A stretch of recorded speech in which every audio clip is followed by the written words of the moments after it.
정신분석학의 수많은 학파들은 나름대로의 긴 역사를 가지고 있다. 프로이트가 자신의 이론을 세운 후 50년 동안 수많은 학파들이 그의 이론으로부터 나왔다. 프로이드의 본능적 역동 구조 모델을 중심으로 해서 수많은 학파들이 서로 다른 방향으로 갈라져 나왔다. 바로 그 지점으로부터 융과 아들러가 분리되어 나왔으며 1920년대 프로이트의 고전적인 기술을 수정한 랑크와 헤렌치의 이론들이 나왔다. 그리고 1930년대와 1940년대 신프로이드 학파라고 불리워지던 프롬, 설리반 그리고 호니의 정교한 이론의 근원지도 바로 이곳이다. 그 프로이드 학파는 세 갈래로 분리되었다.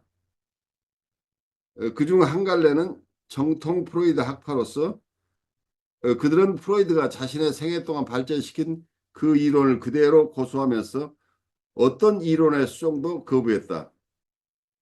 정통을 고수하기보다 프로이트의 이론을 수정하려고 했던 학자들 사이에 주된 사상적 분열은 1930년대 멜라니 클라인의 추종자들과 미국의 자아심리학, 안나 프로이드와 하인츠 하트만의 작업에서 시작된 미국의 자아심리학의 추종자들 사이에 일어났다.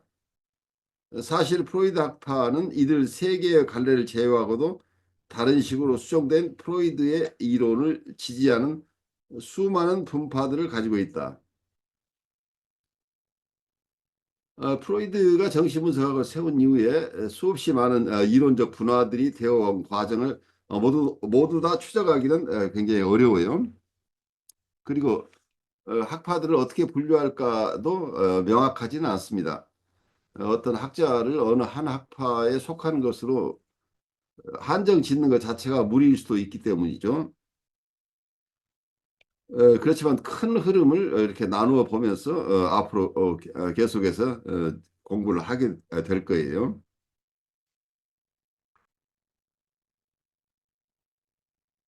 그러나 지난 20년 동안 정신분석학 안에서는 수많은 분파로 갈라지는 현상이 역전되는 일이 일어나고 있다. 표면적으로 이론을 달리하는 현재 정신분석학 각 분파 사이에는 서로 공통적인 관심사가 있다. 오늘날의 정신분석학 이론과의 이론들을 비교하는 것은 동일한 풍경을 자신들의 독특한 스타일과 미학적 입장들에 의해서 재창조에는 수많은 화가들의 그림을 비교하는 것과 비슷하다. 처음에 그 그림들을 보면 화가들의 독특한 감수성과 고유한 색채와 분놀림의 차이가 두드러지게 느껴지겠지만 그러나 더 자세히 살펴보면 그 그림들 속에 반복해서 등장하는 마을, 산, 나무들 같은 공통적인 풍경이 있다는 사실을 발견하게 된다. 오늘날 정신분석학에서 공통적인 풍경이 되는 것은 사람들이 갖는 타인들과의 상호작용, 즉 대상관계의 문제이다. 우리는 대상관계를 모든 정신분석학파 사이에 공통적인 문제라고 보는데 왜냐하면 유아가 맺는 최초의 대상관계는 어떤 것이며 그것의 의미는 무엇인지 또 유아의 성장에 따라 그들이 맺는 대상관계는 어떤 유형으로 변화하는지에 대한 각 학파 사이의 의견들이 분분하기 때문이다. 임상에서 대상관계가 갖는 중심적인 위치는 현재 거의 모든 정신분석 학파들 사이에서 인정되고 있지만 대상관계가 가지고 있는 이 중요성을 이해하는 방식에서는 상당한 차이점들이 있다. 결국 한 학파가 대상관계 문제에 접근하는 방식은 그 학파의 이론의 틀과 그 성격을 결정하는 근본적인 요소일 뿐만 아니라 그 학파의 이론이 다른 정신분석학적 이론들 사이에서 어떤 위치를 차지할 것인가를 결정되는 중요한 요소이기도 하다. 처음 정신분석학이 시작되고 나서 수없이 많은 학파로 분리되어 온 과정들이 있었다고 한다면 이 저자들이 책을 쓰기 이전에 약 20여 년 동안은 또 이게 갈라졌던 여러 이론들이 통합되어 나가는 과정을 또 가고 있다. 이런 관찰을 보여주고 있어요. 그래서 어떤 면은 수없이 많은 다양한 학파로서의 분화와 너무 많은 분화가 일어나면서 정신분석 전체를 아우르기가 힘들어지니까 다시 분화된 정신분석 전체를 조망할 수 있는 이론들의 출현이 필요한 상황이 된다. 이런 측면에서는 저자의 의견과 저의 의견이 같다고 생각이 됩니다. 어, 많은 이론들이 발달했는데 그 이론들이 각각 서로 다른 이론으로 지나치게 분화돼 버리면 공통점을 잃어버릴 가능성이 있는데 정신분석학으로부터 출발해서 발달한 이론들이 정신분석이라는 큰 울타리 안에 있어서 함께 성장할 수 있는 이러한 방법들이 나오려면 이 전체를 아우르는 통합적인 어떤 패러다임이나 시야가 열려야 되기 때문에 이 부분을 어떻게 할 것인가 하는 고민을 우리가 할 수밖에 없죠. 그 여기에서 제자들은 이렇게 전체를 아우르는데 공통적인 정신분석의 이슈를 대상관계라는 측면에서 접근하고 있는 것으로 보입니다. 그렇다면 내담자가 타인들과 맺는 관계가 임상의 핵심적인 요소라는 사실이 어째서 정신분석학적 이론화 작업에서 문제가 되는 것일까? 정신분석학의 초기 이론은 역동 개념을 중심으로 발전되어 왔다. 프로이드의 연구는 그가 인간 경험의 심층이라고 간주했던 인간의 생물학적 본성의 표현들인 충동들과 신체로부터 발생하며 모든 정신활동의 에너지와 목적을 제공하는 욕구들의 초점이 맞추어져 있었다. 그는 외부 세계 및 타인들과의 관계가 중요하다는 사실을 간과하지는 않았지만 역동 및 그것의 변천에 대한 연구가 더욱 중요하고 절박하다고 생각했다. 물론 프로이드도 후기 저작물에서 자아와 외부 세계 및 타인들과의 관계에 대한 주제를 다루었다. 그러나 프로이드는 유아가 대상들과의 관계를 맺는 과정과 그 관계를 통해 얻어지는 결과가 자신의 역동 이론과 어떤 관련이 있는지에 대해 분명하게 밝히지 않고 있다. 그는 분명히 대상 관계에 대해 설명하라고 했지만 자신의 초기 이론인 역동 이론으로 대상 관계의 기원과 그 의미 그리고 그것이 어떻게 변천해 가는지에 대해 모든 것을 설명할 수는 없었다. 여기까지는 프로이드가 대상 관계를 어느 정도까지 이해하고 있었고 그리고 대상 관계의 초석이 된 것은 사실인데 프로이드가 자기의 기본적인 역동 구조 이론을 전제로 대상 관계 이론을 다 충분하게 발달시키기는 어려웠다라는 얘기를 하고 있습니다. 대상 관계의 문제를 다루는 데는 두 가지 주요한 전략들이 있다.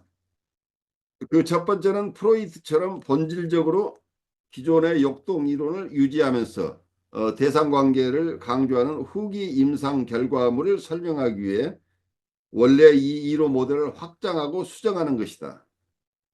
프로이드의 역동 구조 모델 안에서는 성격과 정신병리의 모든 국면들은 본질적으로 역동과 그것의 변형적 기능 및 파생물로서 이해된다.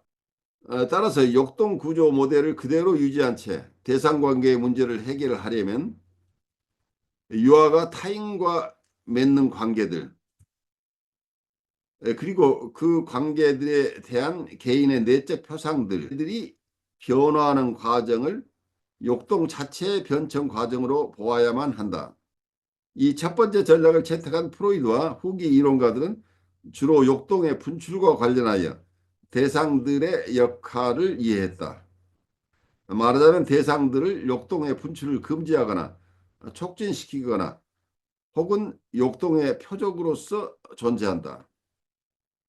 보다 급진적으로 대상관계의 문제를 다루는 두 번째 전략은 욕동 이론의 모델을 유아는 근본적으로 타인과 맺는 관계를 통해 자신의 정신세계를 구성한다는 전혀 새로운 이론적 틀로 대체하는 것이다.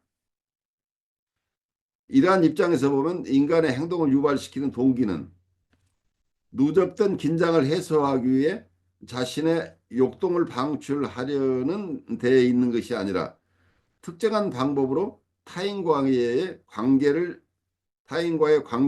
맺고 그 관계들을 변화시키는 데에 있다.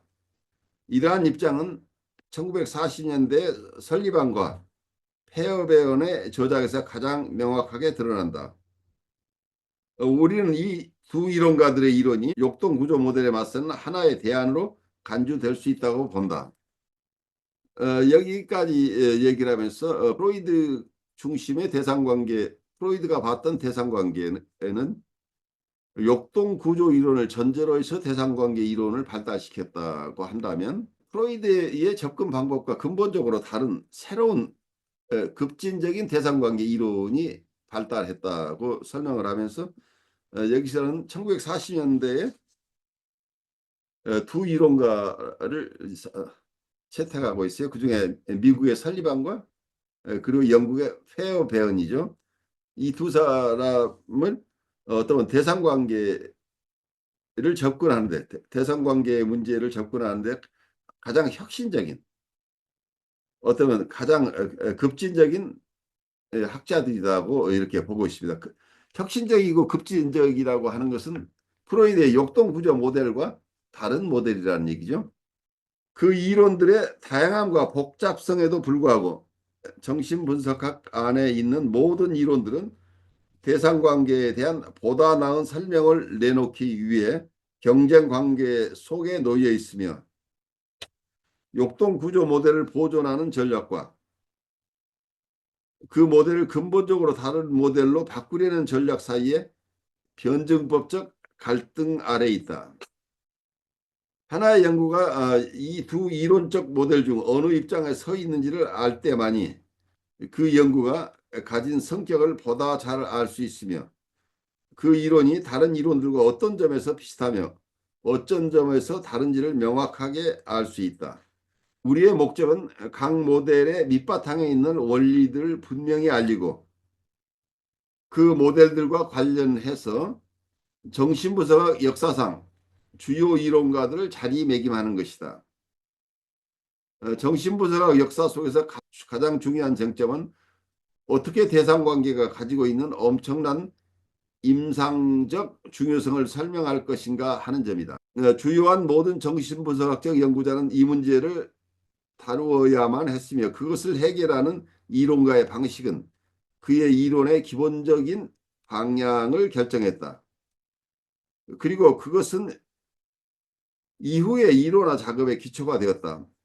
대상관계를 다루는 가장 중요한 두 가지 전략과 그 밑바닥에 깔린 이론적 모델을 이해하는 것은 주요한 정신분석 이론가들을 비교하고 자리매김하는 것에 도움을 줄 것이다.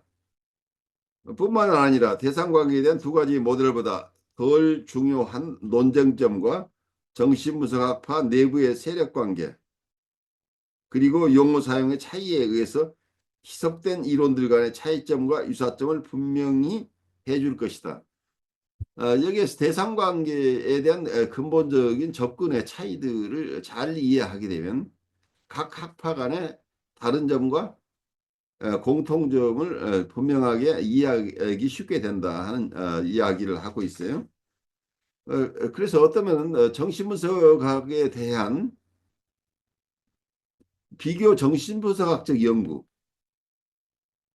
그리고 어쩌면 통합적인 연구가 가능하게 되는데 이 저자들이 얘기하는 정신분석학적 대상관계 이론이 중요한 기여를 할 수 있을 것이다 하는 쪽에서 이분들의 주장이 상당히 일리가 있는 것으로 봅니다.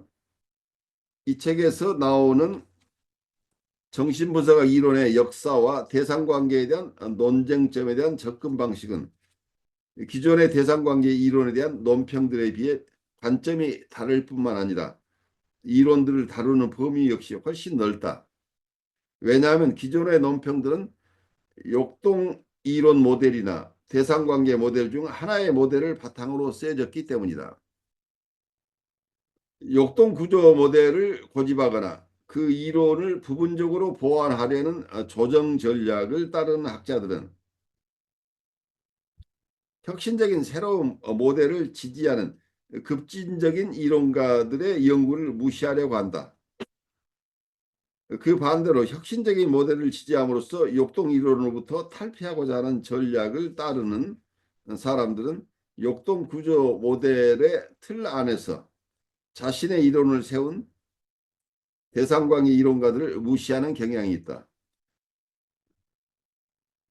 그러나 자신의 이론을 구성하는 두 노선 모두는 나름대로의 가치를 가지며 많은 연구 성과를 맺어왔다. 사실 어느 이론적 전략에 속하는가와 상관없이 그들 이론가 모두는 같은 문제들을 해결하기에 각기 다른 방식으로 노력해 온 것이다. 다양한 접근 방법들이 나름대로 많은 연구 성과를 냈는데 각각 다른 어프로치를 하면서 어, 연구 성과를 내고 있는 다양한 정신분석학의 여러 학파들의 주장들 혹은 여러 연구자들의 주장들을 우리가 통합적으로 그리고 어떤 비교 정신분석학적으로 어떻게 잘 이해할 것인가 하는 것이 정신분석학계 전체에 주어진 도전이고 또 한편에서는 우리 각자가 정신분석을 학을 끊임없이 공부해 오면서 우리 안에 통합되지 못하고 조각조각 우리에게 다가오는 이런 여러 이론들을 잘 이해하는데 잘 어떻게 잘 이해할 것인가. 통합적으로 잘 이해되지 않는 여러 이론들을 우리가 비교 정신분석학적으로 이해하고 또 통합적으로 이해하는 것이 우리 각자 정신분석학을 공부하는 사람들에게 주어진 개인적인 도전들이기도 해요. 그 정신분석학계 전체의 도전이면서 또한 우리 개개인 정신분석학을 공부하는 후학들 혹은 정신분석가 아니면 상담에 종사하는 여러 상담가들 대상관계 이론도 공부하고 이고 사이칼리도 공부하고 역동 이론도 공부하고 여러 학문들 여러 자아심리학, 자기심리학 여러 학파들을 공부하는데 이 학파들의 이론들을 통합적으로 그리고 비교 정신분석학적으로 이해하는 것 자체가 굉장히 어려운 일인데 어렵다고 해서 우리가 버려둘 부분은 아니고 이것을 전체적으로 잘 종합적으로 이해할 수 있는 능력이 완벽하진 않지만 우리 각자가 계속해서 추구해야 될 방향이다 하는 점에서 이 방향 제시가 굉장히 중요하다고 보여요. 각 학파들 정신분석의 여러 다양한 패러다임이나 어떤 관점들을 지나치게 독립적으로 보지 않고 이걸 통합적으로 이해한다고 할 때 정신분석 전체를 아우를 수 있는 이런 종합적인 패러다임이 종합적인 어떤 조금 더 통합적인 우리의 관점이 생겨나서 우리가 좀 더 우리 스스로 소화된 정신분석을 우리가 각각 발달시킬 수 있지 않을까. 그래서 개개인으로서의 정신분석가, 개개인으로서의 상담자들이 이 정신분석학의 다양한 이론들을 어떻게 소화할 것인가 하는 도전에 대해서 우리 스스로 거기에 응답하는 과정이 이번 과목에서 제가 여러분들과 함께 가고자 하는 어떤 과정입니다. 이 과정은 완성되는 것이 아니고 끊임없이 새로운 여러 이론들 우리가 이미 발달되어 온 이론과 그리고 지금도 끊임없이 발달하고 있는 이론들을 정신분석학이라는 큰 틀 안에서 우리가 소화해내면서 어떤 너무 많은 이론에 우리가 그냥 묻혀버리지 않고 그 이론들 속에 아주 중요한 부분들을 우리가 임상에 잘 활용하고 또 개개인이 정신분석학적으로 자기를 이해하는데 이 다양한 이론들을 잘 활용할 수 있도록 돼야 되기 때문에 단순한 이론적인 문제가 아니고 우리 임상가로서 혹은 우리 스스로를 사색하는 우리의 스스로 성숙해가는 어떤 개개인으로서 이러한 이론들을 잘 이해하고 통합해내는 것은 굉장히 중요하리라고 봐요. 그래서 어쩌면 이 과목 전체가 이 과목 대상관계 이론이라 정신분석학적 대상관계 이론이라고 하는 것 자체는 어쩌면 대상은 어떤 면에서는 이고나 셀프를 벗어나서 대상이 있을 수 없죠. 대상이 있다고 하는 건 자아나 자기가 있기 때문에 대상이 있는 거죠. 그래서 대상관계라는 측면에서 지금 이해를 하고 있고 그리고 어, 프로이드는 어떤 면에서 역동을 중심으로 이해를 했지만 이 역동이라는 것은 결국 자기 안에 일어나는 거니까 크게 봐서는 자아나 셀프 안에서 일어나는 것과 밖에서 관찰되는 것 사이에 이 두 가지 중에 어느 쪽으로 접근을 하느냐 하는 이런 차이가 있을 수 있겠죠. 그래서 우리가 세계를 이해하는데 자기 스스로를 출발점으로 해서 세계를 이해해 나가는 방법과 세계에 대한 관찰을 중심으로 자기를 이해해 가는 과정 이 두 가지가 철학적으로 각각 다른 길인데 이러한 어프로치 자체가 지금 정신분석학에서도 재현되고 있다고 보여요. 두 가지 어프로치 자체가 다 필요한 것들이죠. 그렇지만 이 두 가지 어프로치 어느 하나가 맞고 어느 하나가 틀리다기보다는 두 가지 어프로치가 결국 종합적으로 우리가 이해돼야 될 부분이 아닌가 싶어요. 그래서 역동구조 이론이 전적으로 타당하다 혹은 대상관계 이론 어쨌든 혁신적인 대상관계 이론 이것이 타당하고 역동구조 모델은 다 받아들일 것이 아니다라고 할 수 있는 것이라기보다는 인간에 대한 이해의 어떤 접근 방법이 이 두 가지 접근 방법을 가지고 우리는 함께 볼 수밖에 없다고 하는 거죠. 철학적으로도 항상 계속 되는 문제가 우리의 내적 세계에 대한 이해 중심인가 아니면 외부 세계에 대한 이해가 먼저인가 하는 접근 방법의 차이가 끊임없이 도전되고 그런 점에서 대륙적인 어프로치와 정비적인 어프로치가 끊임없이 각각 다른 모습을 보이고 있는데 이러한 두 가지 큰 흐름은 우리 인간이 스스로를 이해하고 세계를 이해하는데 불가피하게 일어나는 현상이라고 보여요. 불필요한 오해를 피하기 위해서 우리는 이 책을 쓴 우리의 목적을 분명히 밝히고자 한다. 이 책은 모든 정신분석학 이론의 포괄적인 역사를 다루기 위해 또는 모든 정신분석학적 이론들의 본질과 구조를 이해할 수 있는 모델을 제공하기 위해 쓰여진 것은 아니다. 우리는 크게는 과학 이론들 사이에서 작게는 정신분석학적 이론들 사이에서 진행되고 있는 이론의 타당성과 증명 가능성이라는 복잡한 문제를 다루지 않았다. 이러한 문제들과 관련하여 과학 철학 안에 존재하는 광범위한 견해들을 살펴보고 싶다면 수페의 1977년 저작을 권장한다고 이 저자들은 얘기를 하고 있습니다. 우리의 목적은 정신분석학 이론들을 서술하고 그것을 분석하는 데 있다. 우리는 공통된 개념적 문제에 대한 서로 다른 이론적 접근들을 비판적으로 분석함으로써 정신분석학적 사고의 미로를 빠져나갈 수 있는 실마리를 제공하고자 한다. 그렇게 함으로써 독자들이 그 미로의 하부 구조를 보다 더 잘 이해하고 보다 쉽게 그 미로 속을 빠져나올 수 있게 되기를 바란다. 어쩌면 이분들도 정신분석학을 공부하면서 수없이 많은 미로를 체험했다는 얘기죠.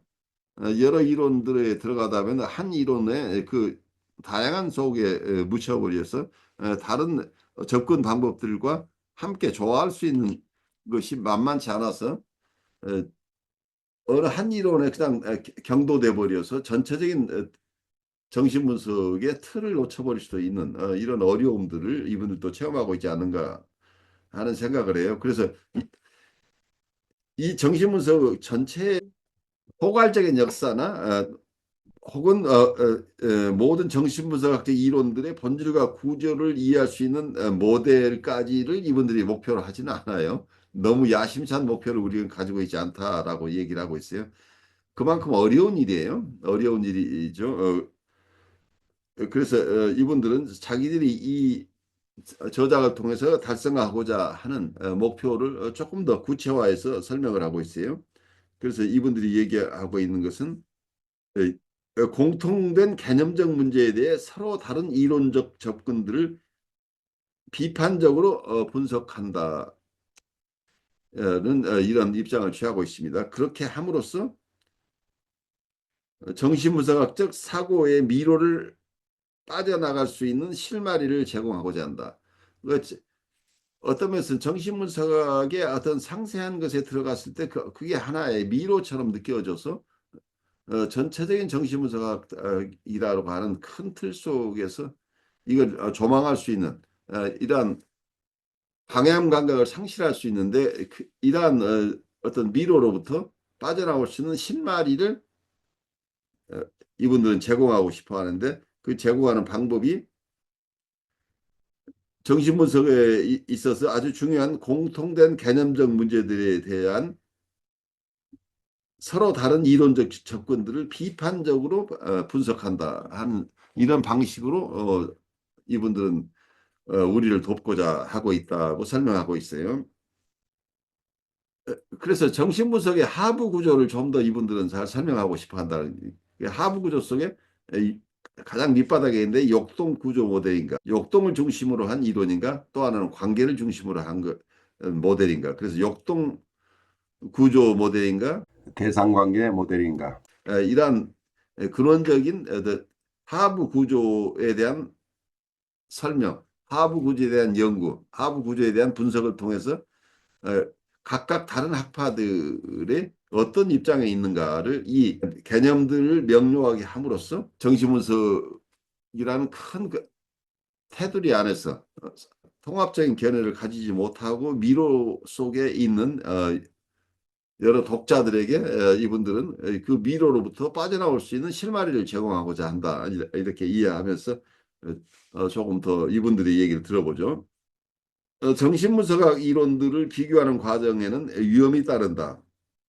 왜냐하면 각각의 정신분석학파들은 다른 지적 전통들로부터 발달해 왔으며 광범위하고 다양한 철학적, 방법론적 가정들에 기반하고 있으며 서로 다른 언어들을 사용하기 때문이다. 각각의 정신분석학 이론들은 다른 학파들로부터 고립된 채로 자신의 독특한 내적 논리 안에서 발전한 개념들의 집합체라고 할 수 있다. 그러므로 각각의 정신분석 학파들은 이론들의 원래의 의미를 손상시키지 않고서는 각각의 이론을 비교할 수 없다고 주장해 왔다. 확실히 그들의 주장은 나름대로 타당성을 지닌다. 왜냐하면 억지로 서로 다른 이론적 체계들을 몇몇 개념으로 축소시켜 그릇된 비교를 하는 것은 매우 위험한 일이기 때문이다. 그러나 각각의 이론 체계들을 존중하는 마음으로 주의 깊게 비교하는 것은 불가능한 일이 아니며 꼭 필요한 일이기도 하다. 사실 이론들을 거시적으로 바라보는 이러한 접근 방법을 거부하는 것이 더 큰 문제를 낳을 수도 있다. 왜냐하면 그러한 거시적인 입장이 없다면 정신분석학의 각 학파들 사이의 이론적 차이에 의해서가 아니라 정치적 인맥에 의해서 나뉘어지게 될 것이기 때문이다.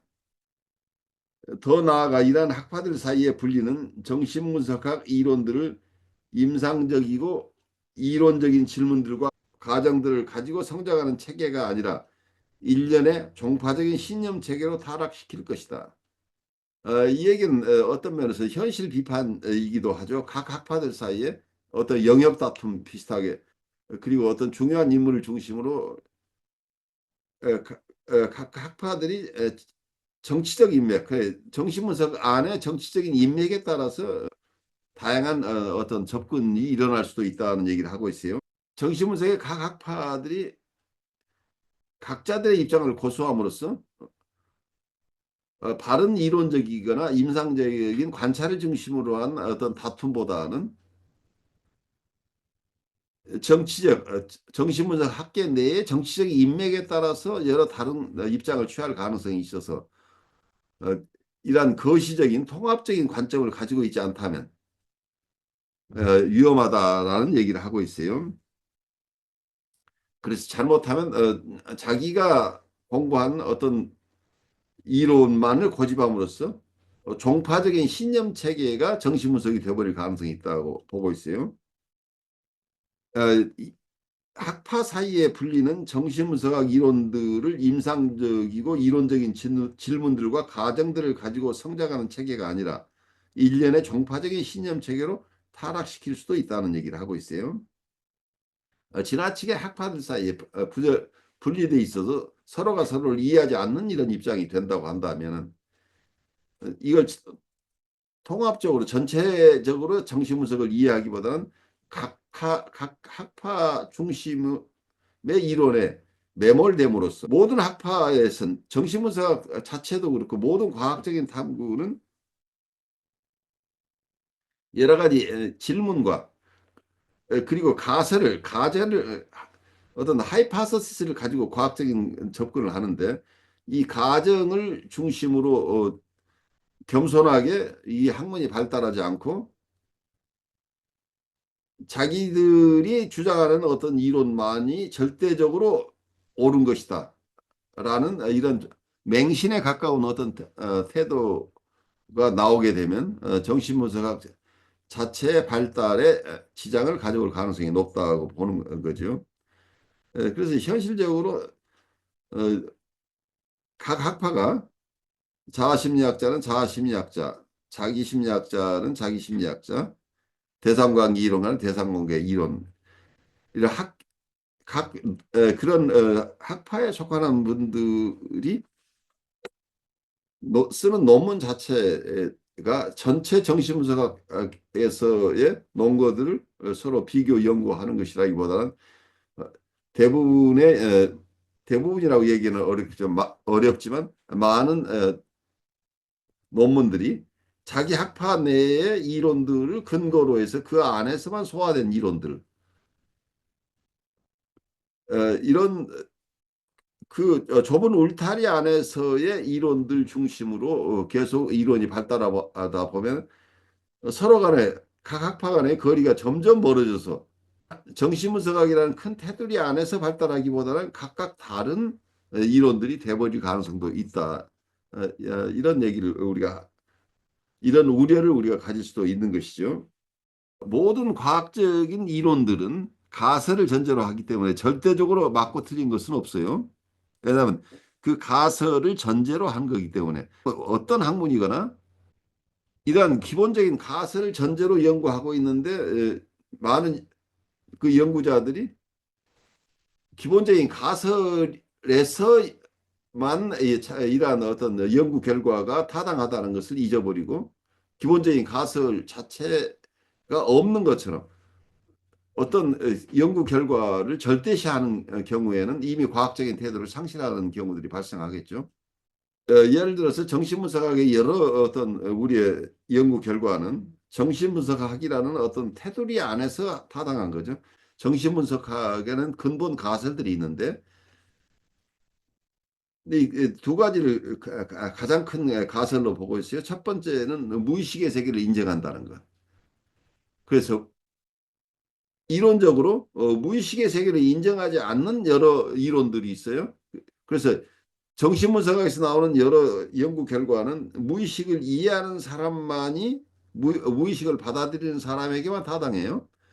무의식의 세계를 인정하지 않는 사람의 입장에서 보면 우리의 결론을 그분들은 받아들이기 어렵다는 얘기예요. 그래 우리가 연구한 결과를 절대적으로 모든 사람에게 수긍하라고 요구하기는 굉장히 어려운 거죠. 또 하나의 근본적인 가설은 인과관계 이론이에요. 어떤 결과가 있는데 그 원인을 우리가 탐색할 수 있어야 그 결과가 어떤 부정적일 때 그 부정적인 결과의 변화를 주기 위해서는 근본적인 원인을 파악할 필요가 있다는 거예요. 그래서 그 이 원인에 대한 연구, 원인과 결과 간에 인과관계가 있다. 그 심적 인과관계를 전제로 할 때만 과학적인 정신분석이 가능하다고 보는 거죠. 만약에 인과관계가 없다고 한다면 우리가 현상으로 많은 증상을 가진 내담자를 만났을 때 그 내담자의 증상을 그냥 우연으로 돌릴 수밖에 없다고 한다면 그분을 어떻게 도울 것인지를 우리가 이해할 수가 없는 거죠.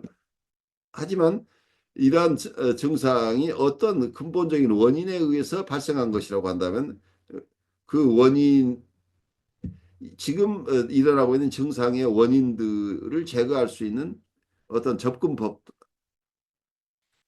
그래서 그 현상 결과를 변화시킬 수 있는 가능성은 그 인과관계를 잘 파악함으로써 가능해진다 하는 거기 때문에 정신분석학에서는 두 가지 하나는 무의식의 세계 인정과 두 번째는 심리적 결정론이라고 하는 인과관계 이론이에요. 심리적인 결정론이 우연이 아니고 심리적으로도 어떤 원인과 결과가 분명하게 있다고 하는 거. 모든 결과에는 원인이 있다고 하는 전제를 가질 때만 과학적인 탐구가 가능하다는 얘기죠. 정신분석학에서 프로이드가 채택했던 인과관계 이론은 대부분 선형적인 인과관계이기 때문에 서구의 전통적인 선형적인 인과관계, 과거가 현재 영향을 미치고 있다고 하는 어떤 원인이 결과에 영향을 미친다고 하는데 이러한 정신분석이 채택해온 초기부터 채택해온 선형적인 인과관계 이론만 가지고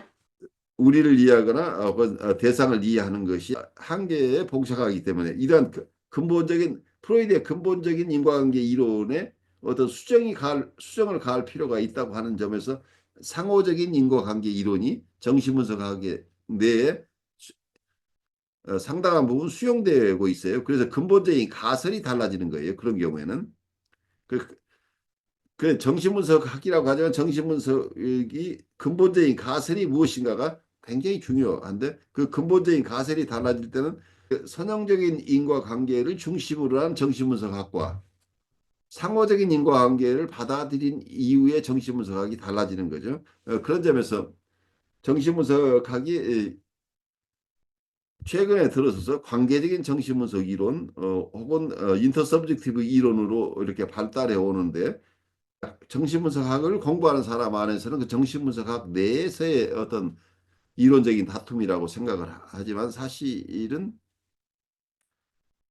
인과관계 이론이라고 하는 큰 틀 안에서의 다툼이 큰 틀 안에서의 서로의 패러다임의 차이가 정신분석학 내에서도 발생하고 있다. 그래서 정신분석학 내에도 어떤 선형적인 인과율을 넘어서는 선형적인 인과율과 함께 또 하나의 패러다임이 들어와서 어, 영향을 미치고 있다는 것을 우리가 잘 이해할 필요가 있어요. 그렇지만 이러한 모든 이론은 이러한 가정을 전제로 한 선형적인 인과관계를 중심으로 하는 결론과 상호적인 인과관계를 중심으로 한 어떤 이론을 통해서 발견한 결과가 달라지는데 이런 것들이 어느 것이 절대적인 진리라고 우기기는 굉장히 어렵다고 보여요. 왜냐하면 어떤 가설을 전제로 해서 우리가 결론에 도달하기 때문에 그래서 어떤 결론에 우리가 도달했을 때 그 결론을 연구한 그 연구자 입장에서는 근본적인 가설을 중심으로 자기의 결론에 도달했다는 것을 이해하면 그 가설을 벗어난 새로운 가설을 가지고 연구한 결과가 그 연구한 대상에 대한 이해를 좀 더 잘 이해할 수 있게 된다면 자기의 가설이 틀렸다고 생각하고 또 다른 가설을 받아들일 수 있는 열린 자세가 필요하죠. 그런 점에서 과학은 절대 진리를 추구하는 것이 아니고 현재 상황을 지금까지 발견된 여러 방법 중에 가장 잘 확실하게 설명해 줄 수 있는 이론을 탐구하는 것이다. 이제 이런 겸손한 태도를 과학자들이 가지고 있는데 그러한 태도를 우리가 많이 망각하죠. 어, 어떤 물리학의 세계에서도 많은 패러다임의 변화가 생기는 것처럼 정신분석학에서도 어느 하나에 매이지 않고 좀 더 새로운 관점들을 통합적으로 수용하는 절차들이 필요하다 하는 생각을 하게 돼요. 그래서 어떤 면에서 모든 분야에서 종파적인 신념 체계가 문제가 돼요. 어떤 종파적인 신념 체계에 우리가 매몰돼 버린다고 한다면 그 미로 속에서 빠져나오기 굉장히 힘들어지죠. 이분들의 그 다음 설명을 좀 들어보죠. 또한 우리는 서로 다른 이론들을 비교하고 통합하는 것을 반대하는 것은 정신분석학적 삶의 현실을 무시하는 것이라고 믿는다. 그래 비교 정신분석적으로 접근하지 않는다고 한다면 정신분석학적인 삶의 현실을 무시하는 것이라고 이분들은 얘기하고 있어요. 제가 얘기한 서로 다른 이론들을 비교한다고 하는 게 비교 정신분석학적인 어프로치예요. 그리고 통합한다고 하는 것은 각각 다른 여러 이론들을 통합적인 어떤 관점, 패러다임을 통해서 통합해내는 작업이죠. 그래서 모든 이론이 다양하게 발달하기도 하지만 이 다양하게 발달하는 것을 통합해내는 노력도 함께 있어야 된다고 지금 보이는데 이 두 가지를 이분들이 강조하고 있어요.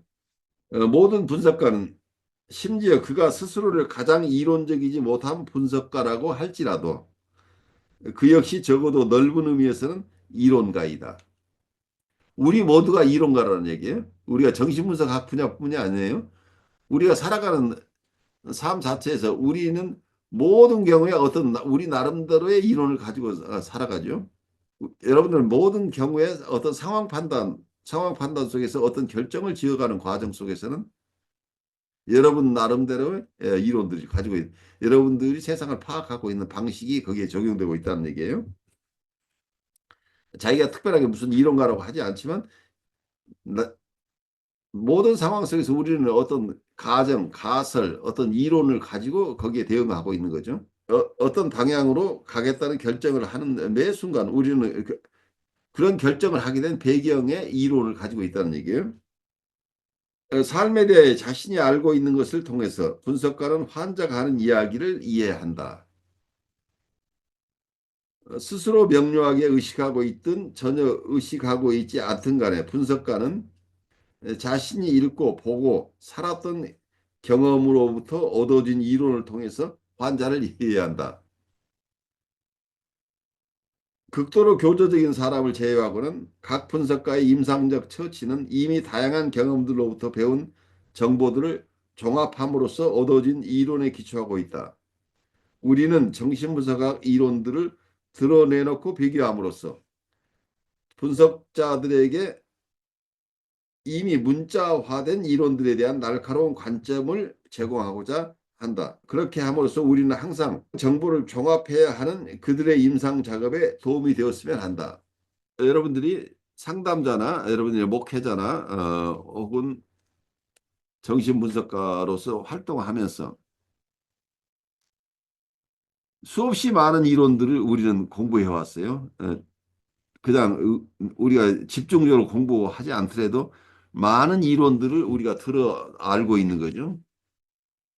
그래서 어느 상황에 가면 우리가 만약에 내담자를 만난다면 내담자를 이해할 때 나는 이미 많은 이론을 전제로 이것을 우리가 의식적으로 통합하는 것은 아니지만 그중에 어떤 것들이 이 상황에 가장 적합한 것을 우리가 적용한다고 볼 수 있겠죠.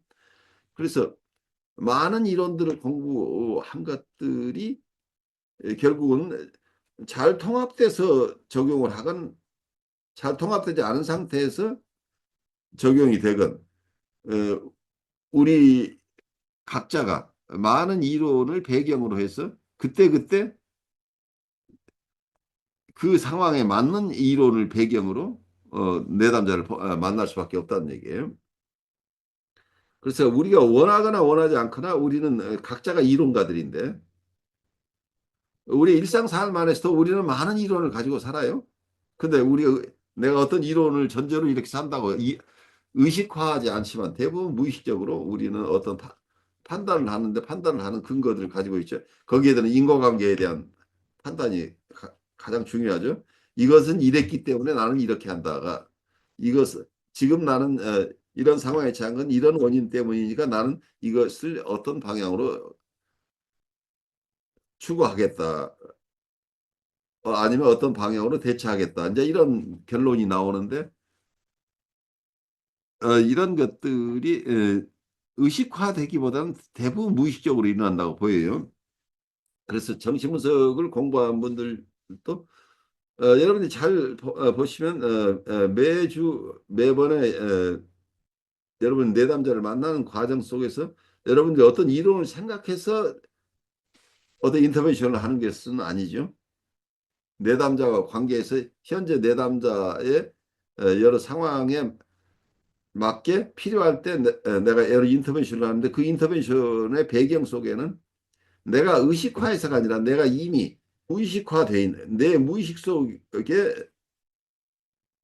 이미 소화돼 있는 여러 이론들 중에 어떤 것을 지금 그것이 하나의 이론이거나 아니면 종합된 이론이거나 내가 그 시점에서 가장 적합하다고 생각하는 어떤 이론을 배경으로 인터벤션을 하고 있는 거죠.